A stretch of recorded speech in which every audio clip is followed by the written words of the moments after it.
Welcome to episode 1 of the Seeing Eye to Eye podcast with me, Shannon Wong, and Max Medert. And this is a podcast that we are trying to roll out, and we're going to try and do it every week or two. This is just our effort to bring forth to reality an idea that Max and I shared. We wanted to kind of talk about business, life, medicine, and hopefully the people who listen in will learn something and feel like it adds value to their life. And some of the topics we're going to talk about in the future will be topics such as our path to medicine, what it's like practicing medicine, how you balance life and family, work and family, podcasts we listen to. What are some other ideas that we talked about, Max? Oh, there's so many. Just the way people converse, how you make an argument, how to interact with people that are trying to sell you something, which is happening all the time in our, capitalistic society. And just other topics that I think are really important nowadays, like the interaction or interface between AI technologies and medicine, AI and education, and who knows what else. So I'm very excited about this. We'll see what happens. And as context, we work together. Mm-hmm. And Max joined our practice you joined, when did you start? June 1st, 2023. Yeah, not too long ago. So through this process, we're going to get to know each other Mm-hmm. a lot better. Mm-hmm. Because although we work together, most of the time we're just kind of doing our own thing, and Mm-hmm. most of the time we're not even at the same office. So episode 1 is all about you. So it's your story, Yeah. and where you came from, and Sure. your path to medicine, and if time permits, your path to ophthalmology, and eventually to Austin, Texas. Sure. Yeah. So I think when you interview for a job or college or med school, they kind of ask you, what's your story, right? And usually what I tell people is, well, the truth, of course, which is that I don't come from a family of doctors. No one in my family is a doctor, never has been before, or have been before. I actually come from a family of musicians. My grandfather, Charlie, who has the same name as me, my first name's Charles, but I go by my middle name, Max. He was an all-around musician. He could play anything. He had a master's in music. He went to the Cincinnati Conservatory of Music. His sister did too, actually. She had a PhD, and she was one of the first women in the country to have that degree, and she taught at the university as well. He was a very interesting guy. Went to a lot of clubs and kind of lived that musician life. And then this guy named Hitler started a war, so he was drafted and sent to Texas, to Fort Walters, which is outside of Mineral Wells. And there he met my grandma. And kind of going from there, they moved to Ohio, which is where I grew up. And I grew up in the same house as my dad, and where my grandfather set down his roots.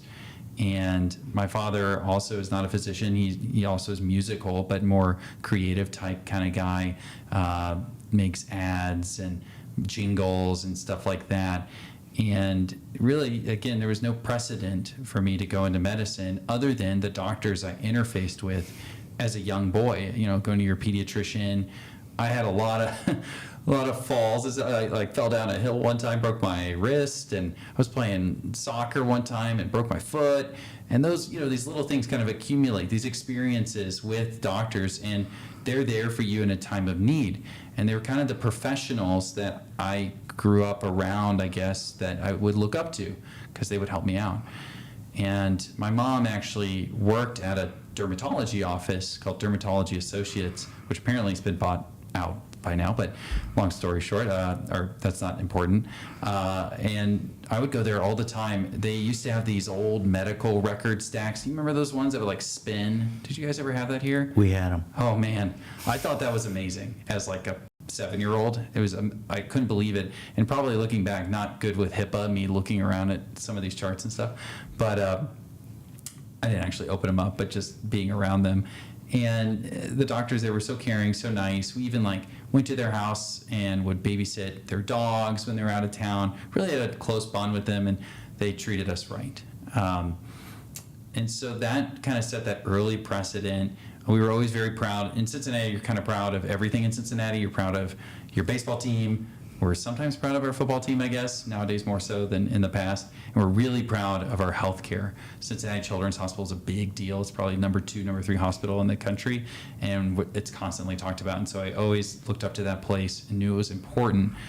And as I grew up, I really didn't think of myself, as like, oh, I'm going to be a doctor or something like that. It actually was external feedback, usually from moms. You go to your friend's house and you get to know the parents a little bit, and they're like, oh, what do you want to be when you grow up? And I'd be like, I don't know. When I was 16, I wanted to get a Toyota Supra and get it tricked out and do street racing. That's not really what I wanted to be, but that was all how far ahead I was thinking. And then someone comes and tells you, you could be a doctor, and that was kind of eye-opening. It's usually from moms telling me this, because those were the people I looked up to, and so the fact that they saw that in me, that was really special. Why would they say you could be a doctor? I think so. I can't read their minds, but based on what the feedback they would give me, I was always I feel like I'm pretty kind, I'm easygoing, I'm approachable, I care about people, I'm curious, and moms always liked me, so I don't know. I don't know if that makes sense, but they felt like, I think maybe what they were saying was, if you were my kid's pediatrician, I would want them to have the qualities that you have. Even though you're so young, I would want them to have your qualities. I think that's what they meant. And so I listened to that. That was important feedback to me. And the more I thought about it, especially in high school, right, that's when you really start kind of making a little bit more of a plan after that Need for Speed Toyota Supra phase. Then I started really thinking about real life. I realized I had a lot of the other things you would want. So I'm pretty flexible. Like, I can delay gratification. I don't need to go to the party or whatever. I can just study. And in fact, I enjoyed studying. It was a thrill to just do tons of hours of studying. I took pride in that. And I guess I'm skipping a little bit ahead, but to college, I was always in the basement at Tappan Hall, which was the honors dorm that I was in. And there's a little table there, and I was just always there with a little pencil over my ear. I used to take notes only with pencil, kind of old school. And I just really enjoyed studying. And I owe a lot of that kind of interest in education and stuff like that to my mom. She was very supportive and helpful in my education. She would help me a lot when I was in high school with Latin homework, stuff like that. Did you take Latin? Yes. You did? Yes. So you remember there's so many words and so many conjugations, so many genders, all this. It's insane. And every week you're just getting, 50 new words that, kind of look like English a little bit, so maybe you can figure it out, but some of them don't, and they don't make any sense. And we would make flashcards and just go through that over and over, hours. She would just really dump a lot of time into that, and she really supported that. I think that, well, one, it helped me a lot with school, and two, just showed me her commitment as a parent and instilled that interest in studying and showing that's important. Other things, I'm pretty good at following rules, and I feel like that's an important part, right? You want an ethical person to be your doctor, and one part of ethics, I think, is, following the general rules for something.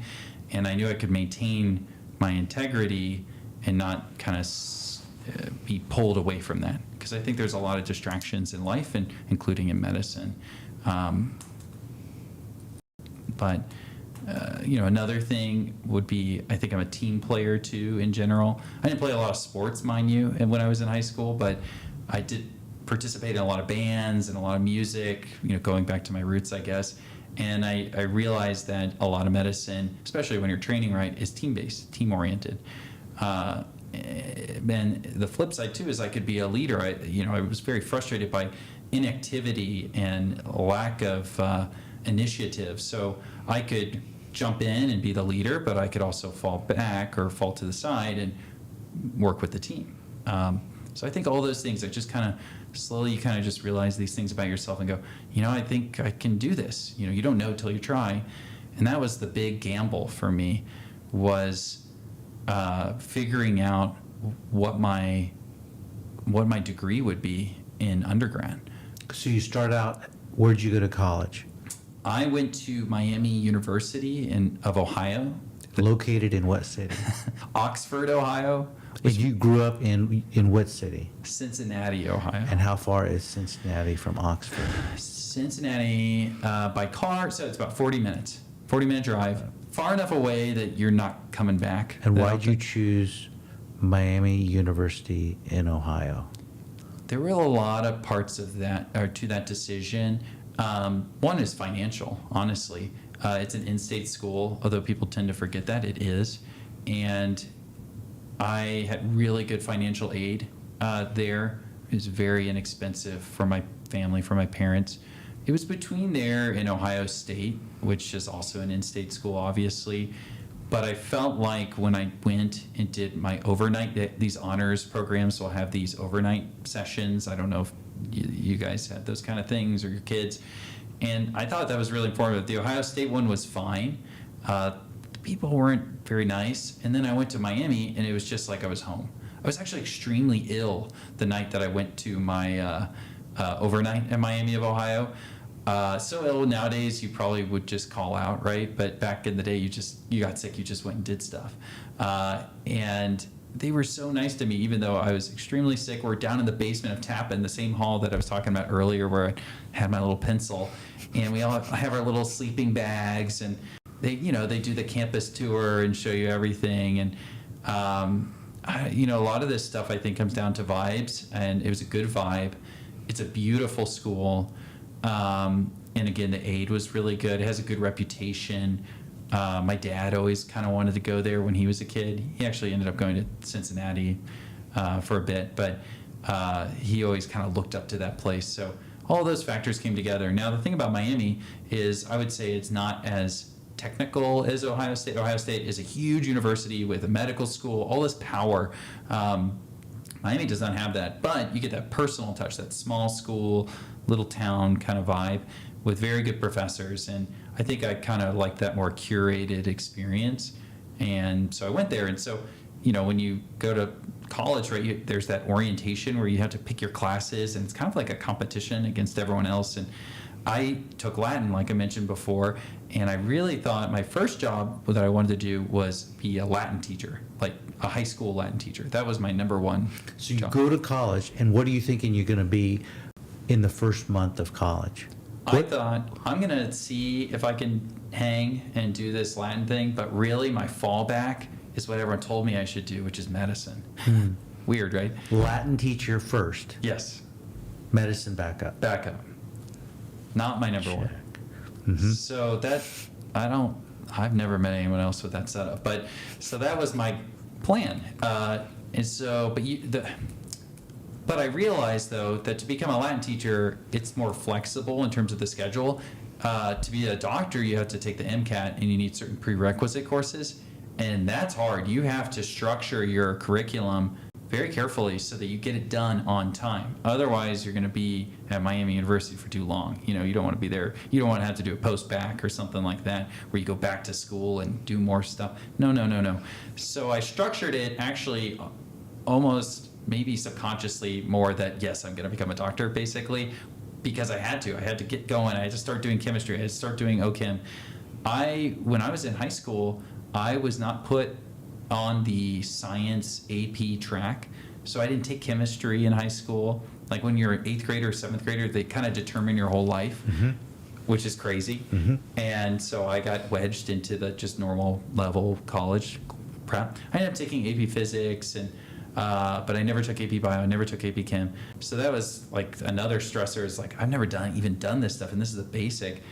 But hey, let's do it. We got to structure it. Let's go for it. And I remember sitting, and I'll send you a picture of this. It's not the most amazing picture, but it's this hall at Miami called Kohler Hall, and that's where they get you ready for your classes and you fill out the forms. And I remember sitting on the stairwell there with my mom, and I'll be honest, I was crying. I was scared. I was really nervous about this decision that I was making, because who knows what's going to happen next? Am I going to mess up my Latin career? Am I not going to be able to hang with these other folks, most of whom took AP chemistry and AP bio and are just kind of doing it again just to boost their GPA and stuff like that? And but I looked at my mom and I said, this is my only chance. I have to take the chance now. And so we went for it. This was at what point in your freshman year? This is before you start. Okay. This is like July. When you're picking your courses. Yeah, Mhm. because that's huge. Once you do that, it's really hard to undo that. And it's, oh man. And this was still, I think we even filled it out on paper maybe or something, and then they put that into a computer. And then later they switched the computer. So it was pretty old school, very mechanical, and you had to just really get that good schedule and land it and run. So I can talk a little bit, I guess, about what undergrad was like, or... The floor is yours. Okay. So that first semester, it kind of lines up with what I was hinting at, where, a lot of these folks had already done these kind of classes, and they were very strong in chemistry. And I was like, oh my God, I took like very basic chemistry. And that was very challenging. My professor, his name was Dr. Isaacson, he would go in and spend about 20 minutes before class started on a chalkboard just writing the entire lesson by hand. That's how old school he was. There was no PowerPoint. There's no even, what's that called? The projector? What's that called? Is it just called a projector? Overhead projector. Overhead projector. No. That's too new for him. So he had to use chalk, right? And he would slide up those big chalk things and bring down the other one. And it was just like, it was kind of like very militaristic, really intense. But he was a great teacher. I would go to him for office hours, all that, all the time. And he was very supportive, and I did it. I got the A. I pulled it through miraculously. I mean, barely, just like 93.01. That's like an A. Got it. And so that kind of set the tone. Once I got through that, the rest kind of fell together. I did not really have that much trouble with OChem. Probably the harder classes, because I kind of jumped ahead a little bit. My first night of college, the hardest homework I had was classics homework for Latin. I was up till 3 a.m. trying to translate this graffiti from Rome. I forget what century. And it's all slang. So imagine how hard it is to understand what like Gen Z kids are saying, and it's your own language. Now it's like Gen Z kids, but they speak Latin, and it was a couple thousand years ago. So I was very overwhelmed, and it ended up kind of flipping, where even though I struggled a bit, it was hard in chemistry, it actually was easier than Latin. So I dropped the Latin, and I remember kind of tucking my tail and going up to the professor who taught one of the classes and being like, really sorry, but this isn't for me. And I dropped that class because I knew it was going to kill my GPA, and it was killing all my time. So your number one career objective, Latin teacher, you dropped in your fall semester freshman year. Yeah, I washed out. Wow. I washed out Latin. Latin's harder to me, for me, than the other stuff. So it wasn't easy, the chemistry and all this, but I couldn't gut it. And it was pretty obvious early, even though I had a lot of passion for it.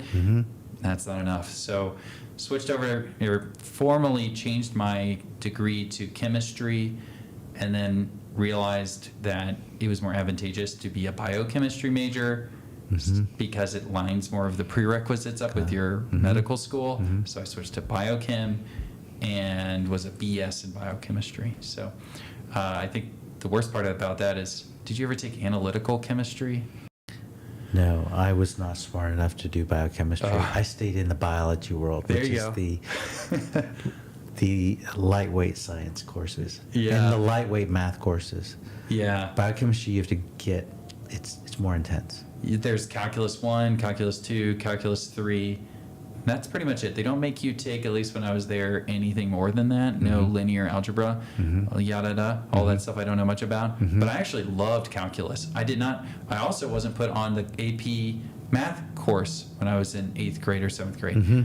So that was new, but I loved calculus. I thought it was really exciting. So in high school, were you one of these kids who was placed in the advanced courses, or were you in the regular courses? I was a mixed bag. Okay. So for science, like I said, I was not placed into the track. And then what was the other one?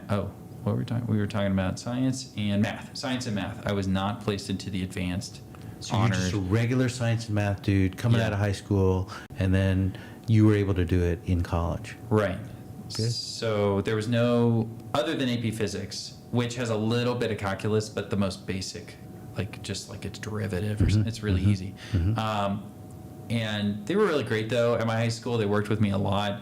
In fact, my senior year, I wanted to take AP Government, but because of the schedule, I couldn't actually fit that in. So they let me take it. I sat in the like normal college prep class, but I was taking the AP class. Like I would just read extra stuff on the side, and they accommodated that for me. So they kind of figured out ways, because they create these schedules so that basically the same clump of kids go to all the same classes together, at least at my little school. Maybe that's true for you guys and your kids. And it's really not fair, because there are kids that are different strengths at different times. And I think I was kind of a late bloomer, and my 7th and 8th grade performance was nothing like my 9th, 10th, 11th, 12th. And so even English, I was not placed into the honors, but I boosted up. Basically, my first going back to 9th grade, I upped my math. Actually, I was on a lower math, upped it to the college prep, upped my English to honors, and kind of just boosted everything up as much as I could. But going back to college, things just clicked there, and I think, again, it's just a testament to the university. I think they did a really good job of supporting me, and then that drive that I kind of intrinsically developed somehow, unclear how, between 8th and 9th grade. Something happened to me. Maybe it's puberty. I don't know. You just grow up, and my brain just, a switch flipped, and it was just go, don't stop. And when you're in college now, you're halfway, 2/3 of the way through. You're missing out on a lot of stuff. I don't know if that was your experience, but your friends are having more fun. And that's really hard. Luckily, I had a really good friend, Prashant, who is now a spine fellow at Emory, and he ultimately went to Harvard. But he and I could kind of share in our misery, so to speak. I had someone else, we went to a conference, it's called the Rust Belt RNA Conference, and I was so Midwest. And we were in the same lab together. It was like HIV research, and Prashant was way better at lab and all that. He was way better. But we had the same goal and same kind of drive. And it was nice actually to meet someone kind of more like me and who I could commiserate with. So that was a good support structure for me, and then helped me kind of get across the finish line. You do need help, even if you're the Terminator. You do need a little help. Totally. So that's kind of that part, and then it's time to apply to med school, right? And I don't know if you want to talk about this now or, yeah, okay, we could talk about it now. So at the end of my undergrad, just to give a context, I guess, for people that are interested in going into medicine, it's intense trying to get into medical school, and it just keeps getting harder. I had a 4.0 GPA. I was summa cum laude. Hell yeah. I took the MCAT. I did really well, really well. Highest score ever at Miami, other than Prashant. Prashant got the highest score ever at the time at Miami. Are you willing to share your MCAT score? I mean, we're so far removed. Yeah, I got a 40 on my MCAT. He got a 42. I don't even know the current. That's an old scale. That's the old scale, and we could talk about that. And I don't know what the top score is. So I don't know. I know the current scale is in the 500s. Yeah, so I can pull up here. And the highest you can get is like a 528 or something like that. Here, I'm looking it up right now. MCAT. And the average score for people getting into medical school for an MCAT is like 511, something like that. So I don't know what 40 means. Yeah, I'll tell you right now. You got a what? A 40? 40. And the highest you can get is? 45, but I'll walk you through it. I found this so easily the other day. We were talking about this in the clinic because a lot of our technicians want to go to medical school, and they are studying right now for the MCAT. And already I'm old. Like, my test is outdated. My numbers don't make sense to anyone anymore. Okay, so a 40, this is from some consulting website, I guess, to help kids get into med school. Shamasian. Yeah. Okay. Yeah. So a 40 is a modern day 524. That's greater than the 99th percentile. Got it. Prashant got a 42. That's a 526. Also greater than 99%. I don't even know what that means. At some point, And he went to Harvard Medical he went School? to Harvard Medical School. And he deserved it. He earned it. That's great. No doubt. The difference between a 40 and a 42, it seems It's small, but it's exponential. big, even though Yes. it's greater than the 99th percentile. Right. He probably missed either 0 or 1 question. You can actually miss 0, at least on the old test, and still not get a perfect score. That's the perfect study buddy. Yeah. Yeah, but we're kind of lone wolves. I don't know. I never, even though I utilized my mom's help a lot in high school, I became more self-sufficient, and I never studied in groups in college, really, ever. Because often other people aren't as interested or motivated as you, and they tend to slow you down instead of lifting you up, other than Prashant. But he was also a lone wolf, so, can't really study with another lone wolf. Interesting. Yeah. So I got that score, I got the GPA, and, maybe I wasn't shooting for the stars, but even with that, you can't easily get into Harvard. You can't get into these, like, top 5 schools. So yeah, let's talk about that. You have a 4.0 GPA in undergrad. You have a top 1% MCAT. How easy is it to get into medical school with those types of statistics? Yeah, I have this, actually. I And reviewed this is back in the day, not even now. Yeah, I have statistics, or I thought I did. Let's see. No, I think I was looking at, perhaps I was looking at ophthalmology residency. I don't have the statistics in front of me. I can just tell you the sort of qualitative. You kind of get it. So you get advice, right? There's a medical school advisor at your school usually. His name was Mr. Balfour, who's really great. And he'll kind of sit you down and they give you the brass tacks, like, this is where you're at, think about these kind of schools, whatever, and help you triage. And I don't remember him saying, like, oh, you're going to go to Harvard, or this will be easy for you. That was not the case. I mean, I applied. I actually have my list here of schools that I looked at, a quote potential schools document that I found. University of Cincinnati, from there. Ohio State University was on my radar for undergrad. Mount Sinai in New York. I'm not sure why. Something about that school stuck out to me. Cornell, Case Western, Loyola in Chicago, Vanderbilt, which is always a school I wanted to go to, but I did not get in for undergrad. Michigan, they're sort of the powerhouse. Brown, St. Louis University, Emory University, and Wright State. Wright State was sort of the safety school for folks from Ohio. So a lot of in-state schools. Again, in Ohio we have I didn't say this before, but in Ohio we have so many medical schools, like 12, 13. You'll find one. There's plenty of opportunity, and the tuition's so reasonable, and med school debt is so overwhelming that ultimately for me, first I had to triage and select that level of school, but then there's that next phase, which is financial aid. Since my parents paid for my undergrad, but they're like, hey, you're on your own for med school. That's fine. Really, and they pushed me to say, really try to shoot really high for that med school if you can.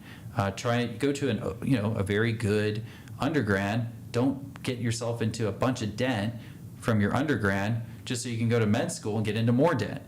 Instead, have no debt from undergrad and then spend that extra money, energy, whatever on your advanced graduate degree was the strategy. So eventually, I think ultimately I got into many of these schools, but the best one I got into was Emory University. How many medical schools did you apply to? Do you remember? Based on my list here, 12. That's it. Wow. Is that high or low? I think that's low. Yeah. Yeah. I think that's low. I don't know. I was asking around a little bit recently, and I said, I don't know, is 14 normal? And they said yes, but who knows if that's real. I was surprised. I felt like, I imagined people were going to apply to like 30 or 40. Yeah, I think that's more the norm. Cast a wider net. Yeah. Because you don't know what you're going to get. Right. The trade-off, though, is that when you cast a wider net, you have to fill out all the secondaries. Exactly. So secondaries are these little, essays that you have to write, and they're very difficult. I was reading some of my secondaries, and I couldn't believe how articulate. I was amazed. In this, maybe I was influenced by some of my English classes I was taking in college, but they were really good. I was very impressed and surprised, how invested I was in the answer. And I think if you're going to give that level of detail and focus to those questions, you really can't apply to 40 and do a good job. Mm-hmm. So I kind of just was more strategic. Ultimately, I just wanted to go to med school and be a doctor. That was the most important thing. And luckily, Emory not only was the best school I got into, and I don't know, it's probably like top 20 school. Mm-hmm. I had a really great time there too. So these in-person meetings or overnights that you do for undergrad, they also have them for med school, at least back when I was doing it. Maybe with COVID that's changed. But Emory just felt like home. It was a beautiful school. It was located in Atlanta, and it's actually right next door to the Centers for Disease Control and Prevention, CDC. And I haven't mentioned this, but I thought I was going to be a pediatrician because that was the doctor I was around the most as a kid, and moms told me I'd be a good pediatrician, all this. But I also really liked infectious disease. I thought that was really cool. Like, in particular, reading about HIV, and that was the lab I was in undergrad, was focused on HIV. I thought, this is my path. I will be a pediatric infectious disease doctor. I may even do the public, what's it called? The public, do you know what it's called? It's this CDC fellowship. They feature it in the movie Contagion. Have you seen that movie? Mm-hmm. Okay, so Kate Winslet is, she was me in my mind, I guess. She went to medical school and then does this fellowship. It's a 1-year thing where they send you to epidemics. So, hey, there's a thing in Zimbabwe, go. Or, hey, there's something in Flint, Michigan, go. And your job is to collect data and help triage and figure out what's going on and find a solution. I thought that was really amazing. Unfortunately, Kate Winslet dies in Contagion, spoiler alert. So that wasn't a great push for that particular fellowship. But anyway, I digress. So I went there thinking, okay, this is my path. This is what I'll do. And I might as well set myself up as best I can. I'm going to the most prestigious place I can. And it's right by, the most powerful public health agency in our country. And they have this fellowship that's interesting to me. And maybe this will work out that way. And, lo and behold, we're both eye surgeons, right? So it didn't. I don't see children. What happened? A lot happened, right? I mean, I guess we'll have another episode about medical school, like what that's actually like. But in your third year of medical school, traditionally, depending on how your curriculum's structured, you do rotations, right, through different services. So the biggies, internal medicine, that's like when you're in the hospital, going around, seeing patients in the morning, writing notes, admitting patients from the ER. There's surgical rotations where it could be anything. General surgery is the most common. You're doing laparoscopic surgery, taking out upset appendices and doing hernia repairs. Neurology, psychology, or psychiatry, pediatrics. What are the other ones? OB-GYN. OB-GYN. And you notice I haven't said ophthalmology because they don't include that in that experience. But basically, I did all these rotations, and I knew I hated medicine, internal medicine. Rounding, which is, again, that process where you go around with the team and see all the patients in the morning, is fun for some people, but to me is a form of like torture. Really not pleasant at all. And I had to buy special shoes just so I could stand long enough and not like collapse walking around. And you do a ton of walking up and down the stairs, and that's not so bad. It's the standing.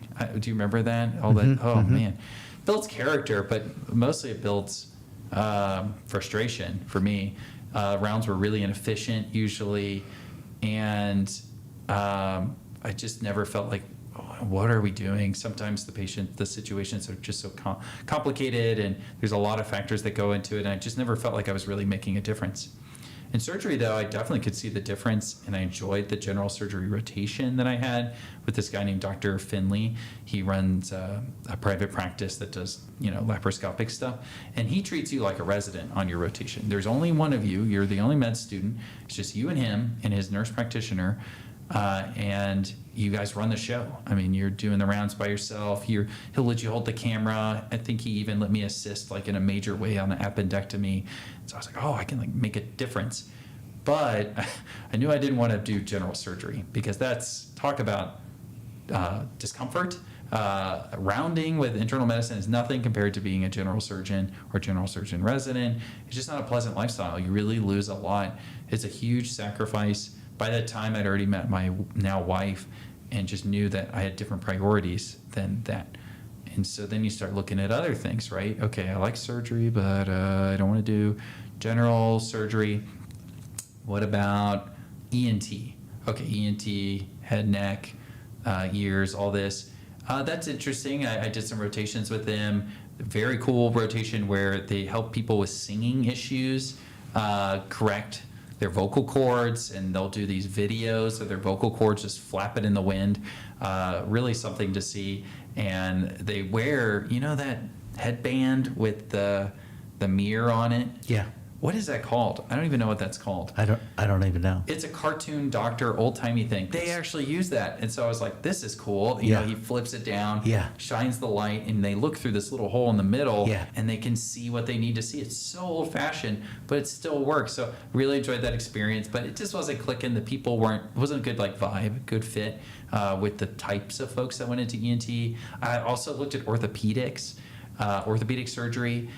Wow, talk about not my scene. I was at Grady Hospital, which is our county hospital in Atlanta, and I'm just not, I really enjoyed the experience, and the residents were very kind, but the traditional orthopedic person, again, is this big kind of gym guy who's kind of a bro, and that's not me. And it didn't click there. So then now what? Okay, I'm running out of surgical subspecialties. Well, how about ophthalmology, huh? That sounds pretty cool. So I elect to do a few little visits with ophthalmologists. I don't think I'd ever seen a cataract surgery. In fact, I tell this story sometimes to people. When I was in when I was in undergrad, I found out that the valedictorian for my high school wanted to go to medical school, just like me. I wanted to go to med school. They wanted to go to med school. And she told everyone she wanted to be an ophthalmologist. And I thought in my head, what a stupid job. Why would you want to be an ophthalmologist? That makes no sense to me. You go to med school to be an internal medicine doctor, to be a pediatrician, to treat infectious disease, not do eye surgery. What is that? Who cares? What a waste of time. So funny in hindsight. I really judged her strongly. She's now a pathologist, and I'm an ophthalmologist. So what is that? I don't know. It's interesting how that all shakes out. So I go to ophthalmology, and the people were nice. They're happy. That's unusual. Everyone else I met is sad.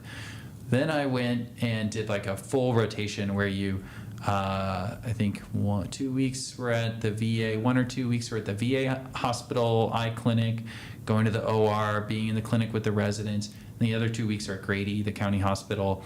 It's a little more rough and tumble, knife and gun club kind of situation. Everyone has CMV retinitis, just really intense eye problems going on.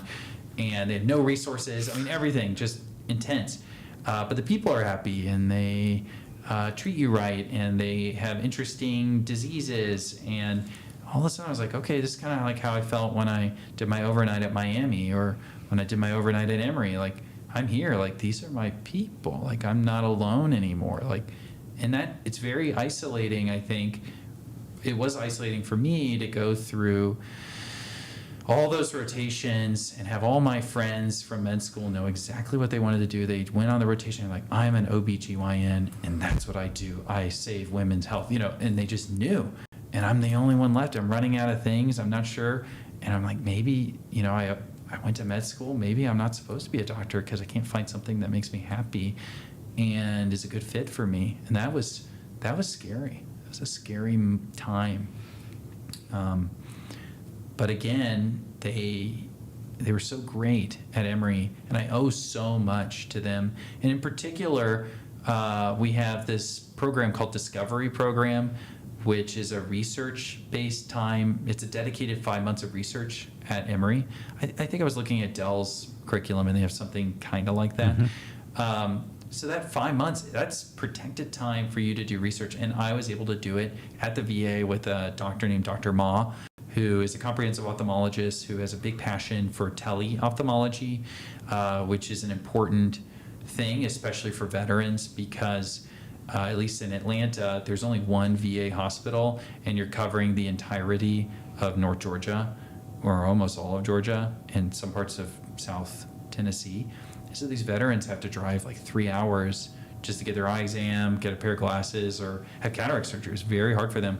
And so she created this model where you put technicians with OCT, refracting tools, even a little glasses stand, so they could pick like a basic, like two towers of glasses, and the veteran would just pick like, okay, I want that one.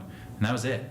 So they could get this full suite of imaging. They can even get a pair of glasses out at their primary care clinic, which were dispersed across the entire state. So they wouldn't have to come all the way in for these routine screens to Atlanta. They could just go out there. So we did a great study, just kind of, it was a prospective study, which is unusual for a med student to get to do.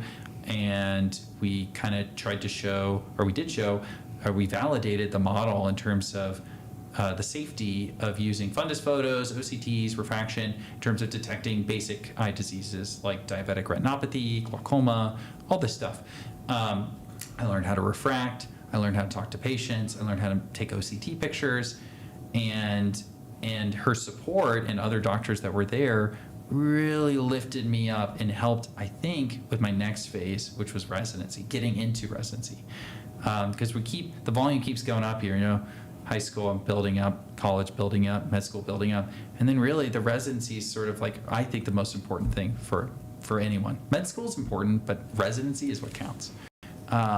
And they helped me get into my, ultimately the best place for me, which was Baskin Palmer Eye Institute in Miami. Okay, let's back up a little bit. So you start and you do your 2 weeks at the VA, 2 weeks at Grady Ophthalmology. And then somehow you end up in this 5-month research program. Yeah. Is this your third year? Discovery, so we don't have summers, just like some schools don't have summers, so it's all truncated. So technically I started my third year, a year and a half in. So you kind of start your clinical rotations, like with internal medicine, surgery, all that, a year and a half, not at year 3. Right. And so that was more, it's like mid-third year. That's when I'm doing Discovery. At what point did you say, this feels like home? I think when I knew for sure, like, is there one moment that this is ophthalmology, this is what I will do? I don't know if there's like one moment. I think it was that rotation, or those 4 weeks That was enough. That was enough because, well, a few things. The people were nice, like I said, all that. But I could tell that things were changing in ophthalmology in a good way. There was progress. There was new technology coming out. What year was this? Third year, end of third year. Or, sorry. 2000. 2000 and must be 18 or 19, 2019. Okay. No, I forgot when I went to med school. Start over. That's residency. I was already in residency then. This was 2015. That sounds right. 2015. So 2015, or you're 16. pretty much in your third year of medical school. It gets a little messy, yes. You graduated medical school 2016? 17. Okay, fine. But so this everything's is 2015, 16. You're experiencing ophthalmology. Got Mm-hmm. it. Okay. Yeah, and And you only did one ophthalmology rotation, and then you did this research 5-month block. Did you do any other ophthalmology rotations? Did you do away rotations in ophthalmology? Anything like that? so during Discovery, I didn't just sit around and do Excel sheets. I actually went to the OR. I learned how to prep and drape patients. How did you just do this on your own, or was this part of a dedicated ophthalmology rotation? Basically, Dr. Ma was kind enough to let me accompany her to whatever I wanted to do. Go to the clinic, go to the OR. I could go with other surgeons. I could do whatever I wanted. And so it was sort of the ultimate sub-I experience. You had that 4-week thing, but this was, longer, more tailored. I could do whatever I wanted. I learned how to do fundoscopy, the whole thing. So basically I felt very prepared for residency, which at the time was rare. Most people didn't have that time or experience. And then your intern year, which we'll talk about later, was just only about internal medicine. You barely got any ophthalmology. And so you start your residency totally unprepared. And so, the discovery period was really important in terms of building my skills, giving me that extra touch. I did not do away rotations. I actually felt like it was my opinion and the advice from people I talked to that away rotations only can hurt your chances and not help your chances. Why? Well, okay, you go to San Francisco, you go to UCSF, for example, and you do your away rotation there for a month, and during that month, you happen to look at your phone because you are getting a message about applying to med school, to residency, and the chairman is walking in the hallway, and he or she sees you and goes, hey, why is that guy on his phone? It seems like he's on his phone, right? And then maybe someone else vaguely remembers you on your phone, maybe also for another legitimate reason. But then you're the phone guy, right? You're distracted. You're not really there.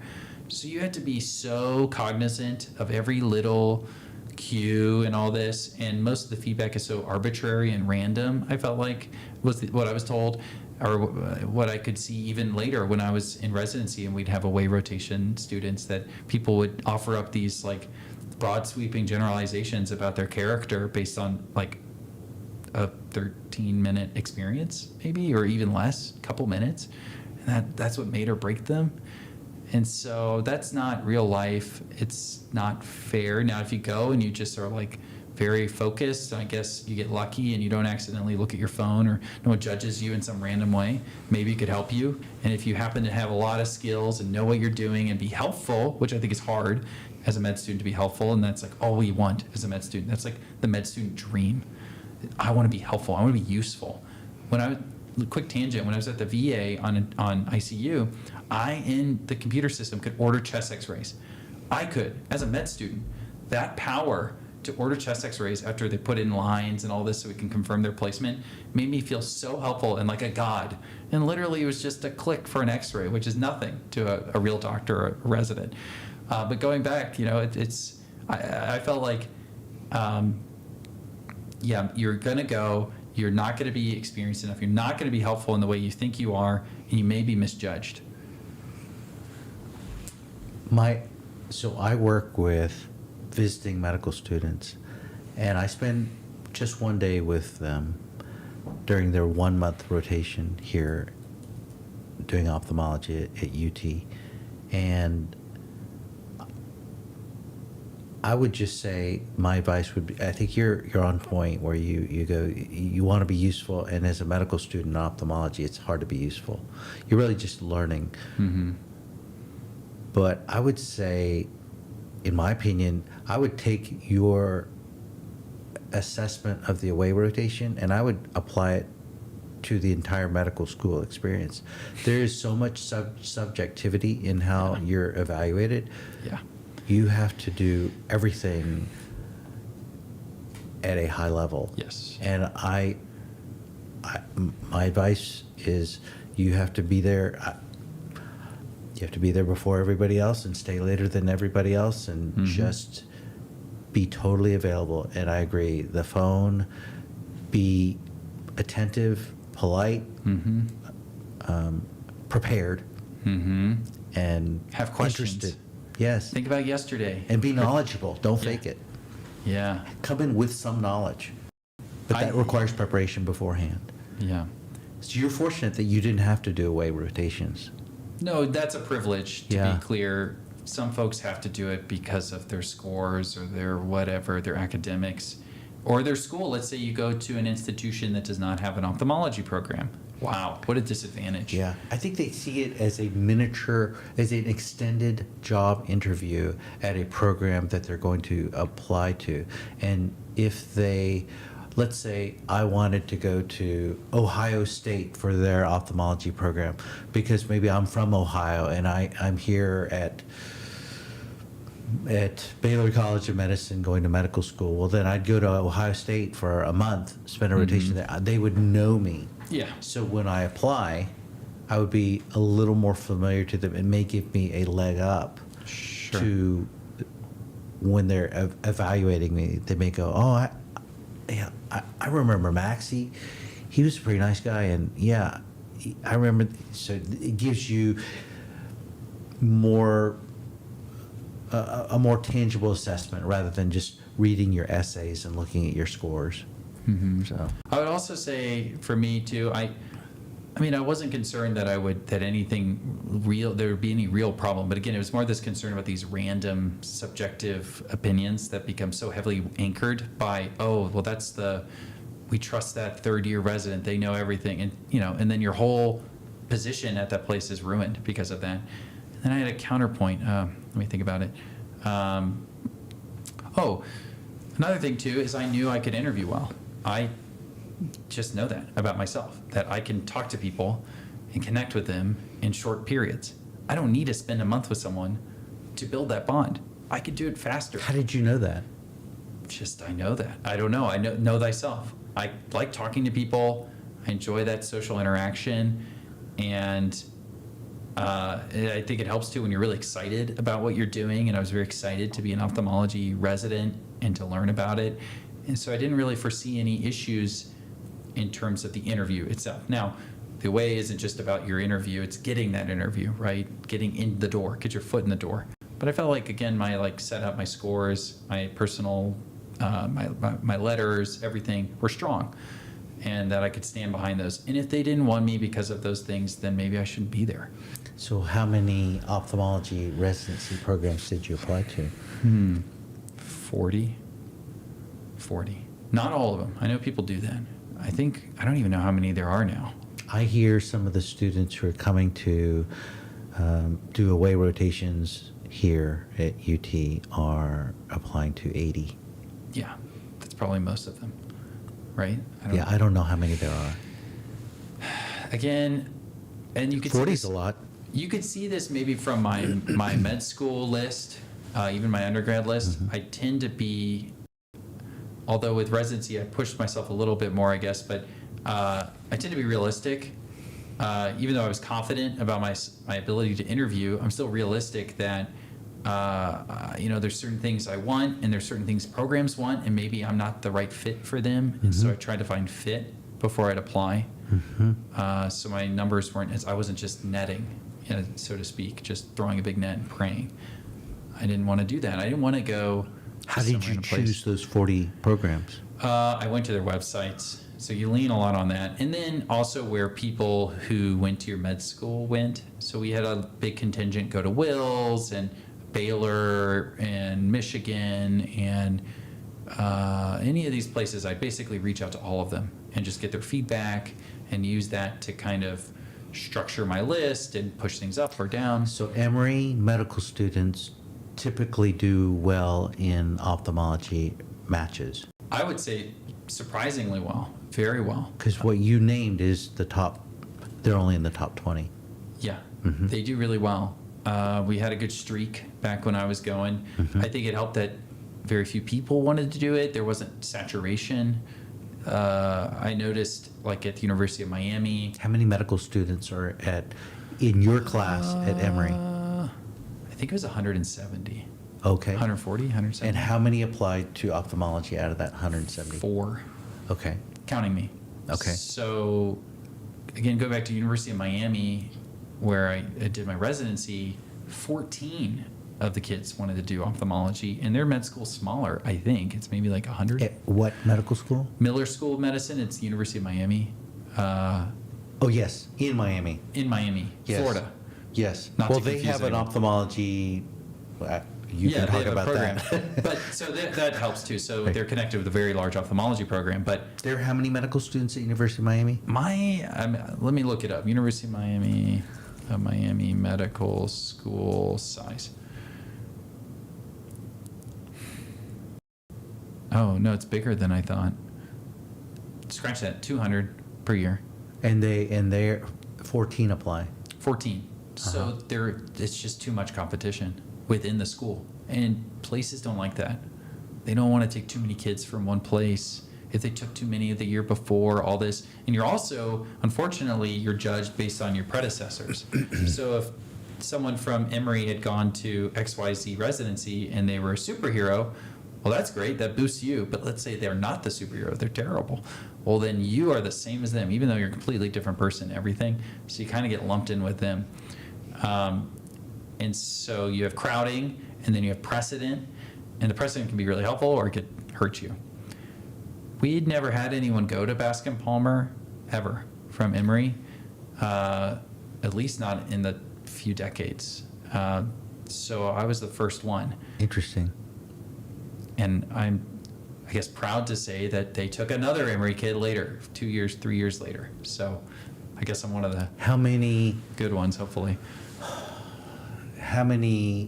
programs did you interview with out of the 40 that you applied to?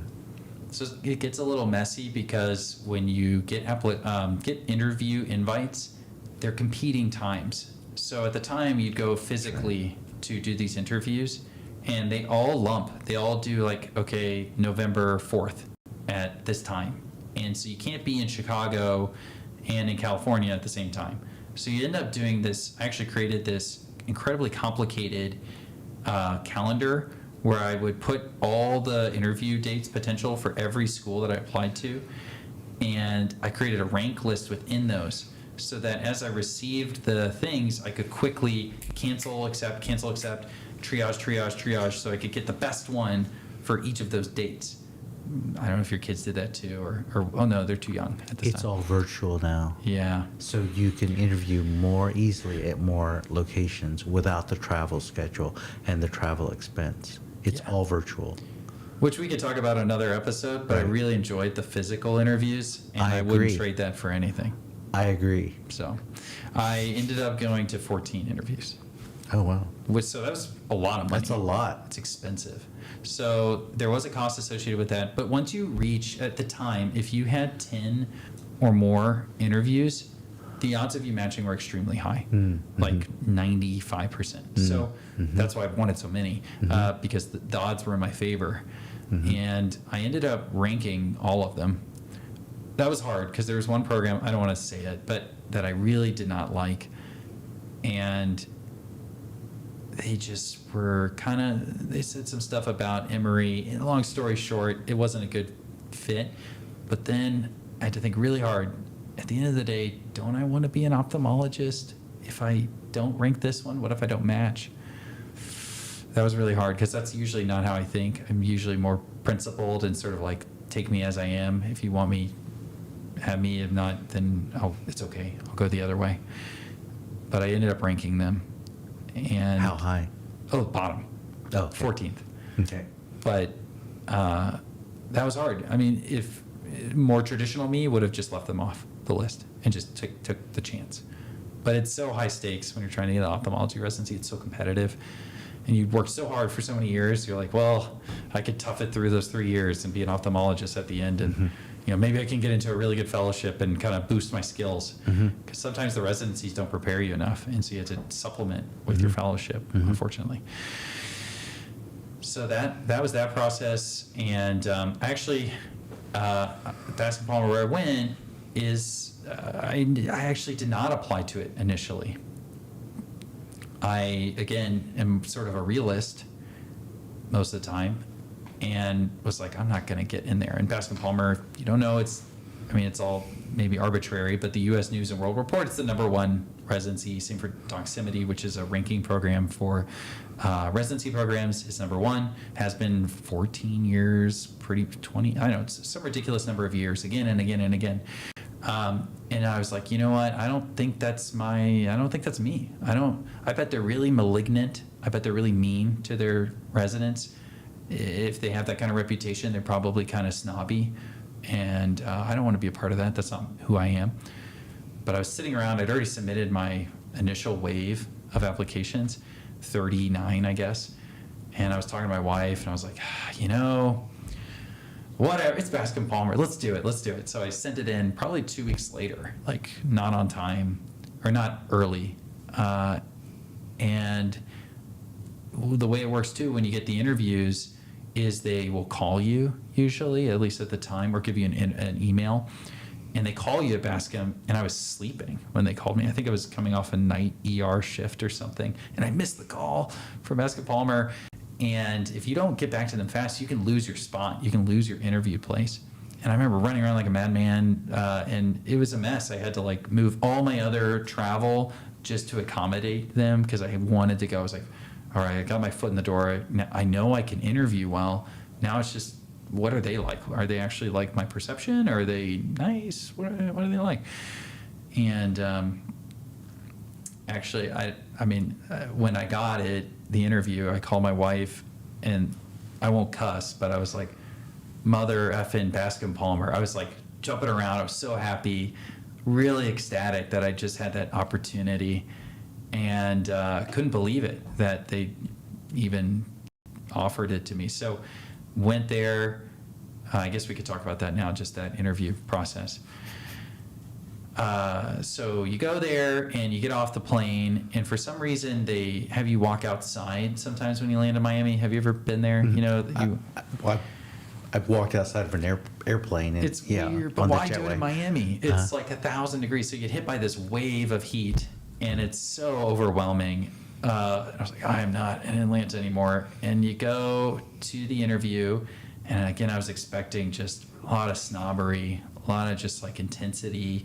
And it was the opposite. They were so nice and normal, and they had families with kids, and the attendings are nice, and they care about you, and they remember your name, and they have everything. They have an emergency room just for eyes, and it's actually a full ER. It has the full accreditation of an ER, not some urgent care clinic that pretends like it's an emergency room. They had their own CT scanner, 2 of them, and an MRI that only you could use. All yours, all night long. You could just call in a tech, and they would do an MRI for you as the first-year resident. You had your own clinics. Your clinic. I had a whole Dr. Medert's patients. I had every week this clinic. It's called PHT, and they were yours. It was everything. It was cataract. Once you start doing cataract surgery, a lot of medical retina, did 1 million injections, PRP, tons of horseshoe tears. Most of them at the beginning are follow-ups from the emergency room that you're just taking care of, corneal ulcers, all that. And then others are passed down from prior residents, and you're picking up where they left off. And you see it all, very sick, very healthy. I feel like it was probably 70% Spanish speaking was the clinic. I don't speak Spanish. I took Latin, remember? So that was hard. But they have great translation services and all that. So going back to the interview process. So I was impressed by the clinical structure, that you got this autonomy that was rare. Some programs really handhold you very hard, and you don't get to do much. And it's more of a observership than a residency. People are just very particular with eye surgery, and for good reason, very careful. But Bascom was structured differently because we had a chief resident who was also a retina surgeon, and they'd gone to Bascom, and so they knew the system, and they would let you do whatever you wanted. He's a chief resident who's a retina surgeon. So is the chief resident a fellow? Well, technically. So they do 1 year of retina fellowship, and then they graduate them after 1 year, and then they stay on to be a chief. But the chief is, they do everything, but mostly they're doing retina surgery. So they do surgery Monday, Wednesday, Friday, and then clinic on Tuesday and Thursday. Then do they do another year of retina after their chief residency? No. Oh, so their chief here is a combined second year of fellowship and administrative Sure. Yeah. Okay. Exactly. Got it. It's a huge task. It's a lot of work, and they are learning how to be solo surgeons with the sickest patients, and so it's a big. The volume is insane for them and for us. That's how I started doing sutured lenses, was with them, the retina team. Did acryos lenses, did a few of those. That's rare for residents to get to do like a vitrectomy and put an acryos in. So that was a really eye-opening experience for me, no pun intended. What else was great about Miami? I mean, just there was limitless opportunities. And at the end of these interviews, you always go to like a dinner, like a meet and greet. And most of the ones I'd gone to were a real snooze fest, really boring. People would go, food was fine. And then as soon as it was like time to end, they would run away. All the residents would disappear. And you're like, oh, like they didn't really want to be here. They didn't really want to meet us. But at Basket, it was completely different. They had their first party, and then we had the after party. So that was weird. I'd never gone to an after party at one of these. It was very Miami. And people were having fun and dancing and just being normal folks. And I'd never seen anything like that, and it really stuck with me. So when I came home, I was like, this is kind of where I want to go, but not fully. That was not my number one. My number one was Duke. Duke is the opposite in terms of the vibe. It's, a small town, more academic, more hand-holding, but it's family friendly, and I was married, and it's more quiet. This might be a better fit. So I actually didn't rank. I ranked Bascom number 2, and I ranked Duke number 1, which was a crazy move in hindsight. Bascom's way better. It's a way better experience, just objectively. And then when I matched there, that was another surreal moment, getting called by Steve Getty, who was the program director forever, and being told, you're a superstar of superstars, and he always says that, and it was amazing. I couldn't believe it had happened to me, and maybe in some ways I've ranked it number 2 because I felt like I still wasn't worthy of it, if that makes sense. Like I didn't apply to it first because I didn't think there was a concern about snobbery and all that, but also maybe I'm not cut out for that. Maybe I can't cut it with those guys. So it's like a little defense mechanism. Like, I'll just make them number 2. So if I don't get it, it's not my fault. It's just the rank, it's just the system. I guess I should explain for people who don't know that the way it works when you apply for residency is you put in a list of places in order of your preference. So Duke number 1, Bascom Palmer number 2, so on. And then the programs also rank all the applicants. And then using software, it tries to provide the optimal rank or match between what the people want and what the programs want. And there's compromise to that. People lose out so that others can rise up. All this so that we get an overall best match. And so you never know only what you're get going to accepted to one program. Got it. And you can't back out. Well, you can, but then you'll never be able to match again in ophthalmology. And there have been people who've done that. I knew some that, not from Emory, but who'd matched, hear stories or meet people, and then they back away. And man, I couldn't believe that, because it's actually a little mean, because there are other people that really, really wanted those spots, and then they took that spot and then kind of give it away. And yeah, it goes into a scramble where people can try to get in. But maybe if they hadn't applied, that other person on their list, it would have pulled them in, and that would have been their spot, and they would have been set. So it's a complicated game. There's a lot of psychology to it and luck. And so I was lucky, very lucky. I've always been lucky, I guess. I was lucky to get to go there and experience that. And we can talk more about Bascom some other time, but it's a really special place. And that was sort of the culmination of this trajectory from high school to college to, med school and then to that. So, yeah, that's kind of my journey. I've done a lot of talking. All right, so that's your residency, and you did a fellowship. Right. Can you comment on that? So I think the trend... What's a fellowship anyway for the general population? So the residency, right, is that that training that you do after medical school, that kind of core education, so to speak, and hands-on experience. And how long is the ophthalmology residency training program? So there's a year of internship, which is basically, as I mentioned before, more general medicine. Although it's changed recently, it's more balanced, where you get more ophthalmology experience. But when I was doing it, I did very little ophthalmology that first year. And then it's 3 years of residency. That's when you really earn your stripes, start doing surgery, usually in your second year of residency, depending on where you go.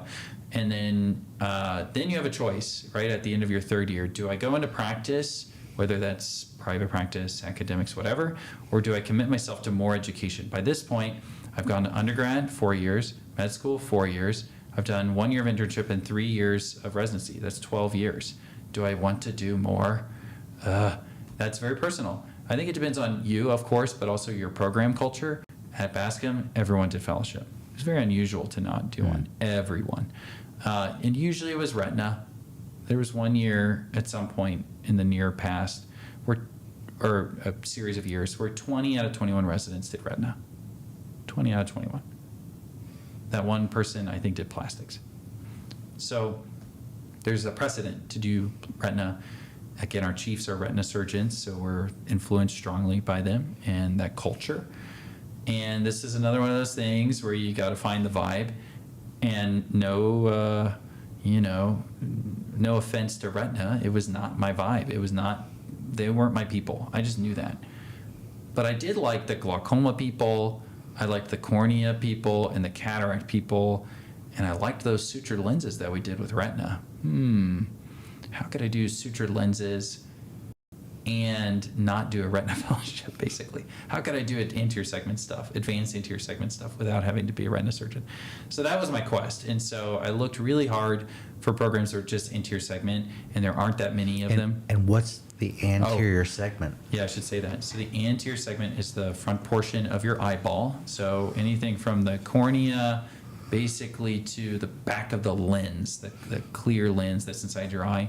Just behind the lens is vitreous humor, which is a jelly-like substance. If you keep going back, you hit retina. So jelly to retina is retina surgeons. Lens to cornea is everyone else. And what's in between the lens and the cornea? The anterior chamber and the iris and a lot of stuff. The angle, which is the drainage system inside your eye, kind of like your sewage drainage system or the sink in your house that pulls away the fluid that your eye makes or that your sink makes.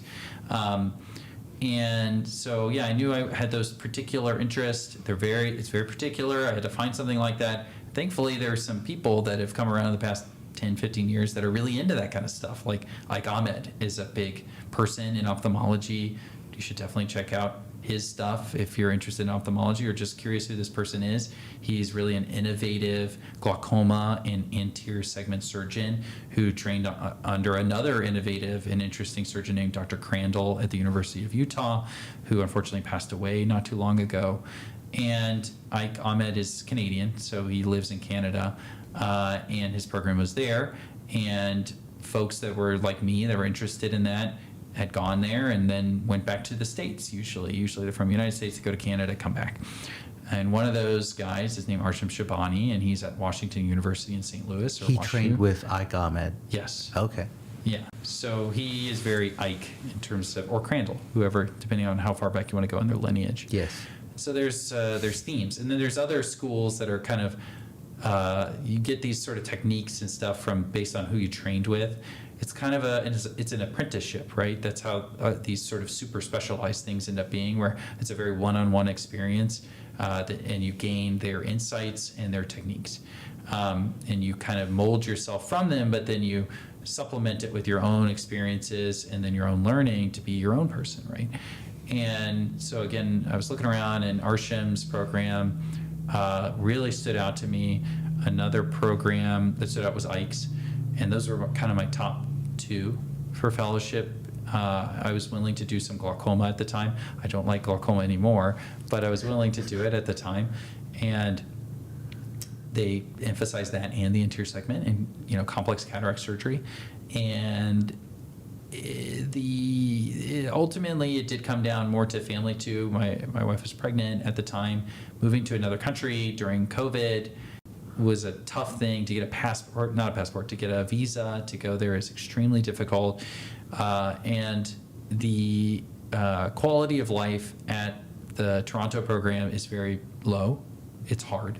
Not that hard's bad, but I was about to have a kid, my first kid, and I basically wouldn't have been there ever. And that wasn't, first, it's hard to get in, hard to get there physically, to get all that. There's COVID, you got a new baby, and then you can't even enjoy your new baby and be with your family. And that's when I realized that that's not really worth it, even though Ike is a really great person and an innovator. It just wasn't the right fit for so many reasons. It just didn't click. The interview didn't click either for me. And it was virtual. Maybe that was why. You know, virtual interviews have their ups and downs. And with WashU, however, even though it was virtual, I did click, and just getting to talk to Arsham a little bit, via email, on the phone, I clicked there, and we decided to go there and do that, live that experience in St. Louis. And it's Midwestern, I'm Midwestern, it kind of all made sense. And it was a great time. It's not just Arsham there. Of course, there's other doctors, Dr. Seek and Dr. Siegfried, who's going to be the president of the American Glaucoma Society in a year or two. So, and Dr. Cass, who's a super famous glaucoma specialist who ran the OATS trial, and just a really powerhouse of ophthalmology historically. And to this day, so much has happened at WashU. Bernie Becker is probably the really famous glaucoma guy there. I don't know if you know him, but in terms of historically, that's a very powerful program. And another advantage to that place too is you get to do your own surgeries. So you have blocked time as a fellow alone. You can ask for help if you want it. But again, autonomy, I could pick that up like I had the autonomy at Bascom, and I could apply that and just kind of get my feet wet as being a solo surgeon. And I could teach. I was interested in education and teaching, and you staff the residents on consults, but also in the OR at the VA. So I trained folks how to do cataract surgery. And that was unique. Autonomy, diversity of experience, kind people, and you get to do that awesome thing called anterior segment surgery.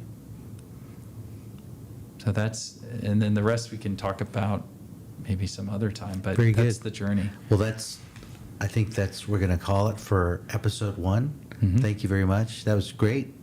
Thank you. I got to know you a lot better. Yeah. And so hopefully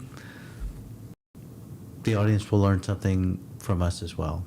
So I guess we'll sign off until next time. Yes. And thank you for seeing eye to eye. That was pretty good. It works. Yeah.